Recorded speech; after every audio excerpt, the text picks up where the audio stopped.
This is Sridhar Kadari, senior journalist, managing editor, V Media news. తాను ఒక ప్రొఫెసర్గా విద్యారంగానికి అద్భుతమైన సేవలు అందించేందుకు వాళ్ళ కుటుంబ సహకారం, వాళ్ళ కుటుంబ ప్రోత్సాహం ఏ విధంగా ఉంది అనేది ఖైరతాబాద్ ప్రభుత్వ డిగ్రీ కాలేజీలో ప్రొఫెసర్గా సేవలు అందించిన ప్రొఫెసర్ చంద్రయ్య గారు ఉన్నారు. ఆయన అడిగి మరిన్ని వివరాలు తెలుసుకుందాం.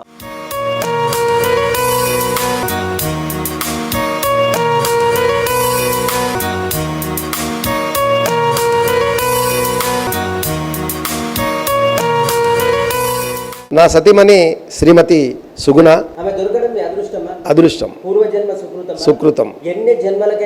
ఆమె సరస్వతి రూపంలో నా దగ్గరకు వచ్చింది. పిల్లలను రాణించడం లోపల గానీ నాకు చేయుతగా ఉండి నన్ను ప్రతిదినం అనుగుణ నాకు కావలసినటువంటి వస్తువులను కానీ తిండిని కానీ సిద్ధం చేసి నేను కళాశాలకు సరైన టైంలో చేరవేయడం లోపల ఆమె పాత్ర అమోఘమైనది. మా మామగారు కంచా మల్లయ్య గారు, మా అత్తమ్మ పేరు కంచా కొమరమ్మ. మా మామ ఒక జిల్లాకు అధికారిగా పనిచేశారు, ఎండోమెంట్ డిపార్ట్మెంట్ లో జిల్లా అసిస్టెంట్ కమిషనర్ గా. ఆయన చాలా మహోన్నతమైన వ్యక్తి, ఆయన సేవాగుణం కలిగినటువంటి వాడు. దేవాలయం లోపల ఆయన పేరు వరంగల్ జిల్లాలో మారుమోగుతూ ఉంటుంది. ఇప్పటికి కూడా ఆయన మరణించినా బ్రతికినటువంటి వ్యక్తిగా జీవించాడు. మా అత్తమ్మ గృహిణే, ఆమె కూడా మా మామకు సహకరించి మమ్మల్ని అందరినీ కూడా ఇప్పుడు ఒక విధంగా నడపడం లోపల ఆమె ఇప్పటికి కూడా మాకు సహకరిస్తూనే ఉంది. మా మామ చదువుకున్న కుటుంబం నుంచి ఉన్నాడు కాబట్టి, ఆయన ఉద్యోగస్తుడు కాబట్టి ఒక ఉద్యోగిని మా బిడ్డలకు కూడా ఇవ్వాలనే ఉద్దేశంతో కొంత సెర్చ్ చేసి నాలో ఉన్నటువంటి ఔన్నత్యాన్ని, నాలో ఉన్న ఎడ్యుకేషన్ యొక్క విలువలను తెలుసుకొని ఆయన ఎక్కువ ప్రాధాన్యత ఇచ్చాడు. నా దగ్గర ధనము ధాన్యము లేకపోయినప్పటికి కూడా, ఆస్తులు అంతస్తులు లేకపోయినప్పటికి కూడా ఒక చదువు అనే ఒక పెద్ద అంతస్తు ఉంది అతని దగ్గర.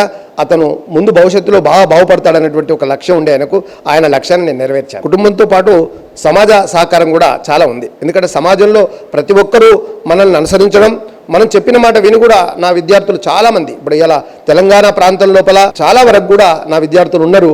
వాళ్ళందరూ నా నుండి చాలా స్ఫూర్తి పొంది మంచి ఉద్యోగాలు సంపాదించడం లోపల వాళ్ళని ఒక మంచి క్రమశిక్షణలో నేర్పించి పంపించాలనడంలో ఏమాత్రం అతిశక్తి లేదు. చివరి పోసు ఖైరతాబాద్ ప్రభుత్వ డిగ్రీ కళాశాల లోపల నేను ప్రొఫెసర్గా ఉన్నాను. ఇక్కడి నుంచే పదవీ విరమణ పొందుతున్నాను.